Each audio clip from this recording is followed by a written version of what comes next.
Viewers, welcome to my channel. আমরা একটা খুব ইন্টারেস্টিং অঙ্ক করতে চলেছি। এক্স প্লাস ওয়ানের রুট টু হলে এটা ভ্যালু বার করতে বলেছে। এখানে আমরা কি করব, এই বর্গ করে দিচ্ছি, এখানে বর্গ করে দিচ্ছি, এটা বর্গ করে দিচ্ছি। তাহলে কি হবে, এটা x square plus two into x into one by x plus b square মানে হচ্ছে ওয়ান বাই এক্স স্কোয়ার সমান হচ্ছে রুট টু স্কোয়ার কত হয়, টু হয়। এটা এক্স স্কোয়ার প্লাস এটা কেটে যাচ্ছে, এই ওয়ান বাই এক্স স্কোয়ারটা লিখলাম সমান সমান যে টু মাইনাস টু মানে হচ্ছে জিরো। আর এই দিকটা কত হচ্ছে, এইটা এক্স স্কোয়ার মানে x to the power four plus one সমান হচ্ছে জিরো। তাহলে x to the power four plus one সমান হচ্ছে জিরো। তাহলে x to the power four সমান হচ্ছে মাইনাস ওয়ান। এটাকে কিউব করে দাও, মানে ঘন করে দিচ্ছি। তাহলে এদিকে কিউব করলে কত হবে, এদিকে থ্রি, এদিকে মাইনাস ওয়ানের power three.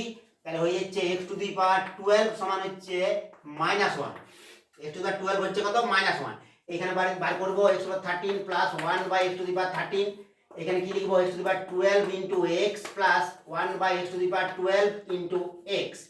X to the power twelve value কত পেয়েছি, minus one. Minus one into x plus এটা হচ্ছে মাইনাস ওয়ান ইন্টু এক্স। এখান থেকে মাইনাস ওয়ান কমন নিলে কি থাকছে, x plus one by x. তাহলে এখানে হচ্ছে মাইনাস ওয়ান ইন্টু এটা এক্স প্লাস ওয়ানের কত ভ্যালু আছে, রুট টু। তাহলে এটা হয়ে গেল মাইনাস রুট টু। কেমন লাগছে অবশ্যই কমেন্ট করে জানাবে।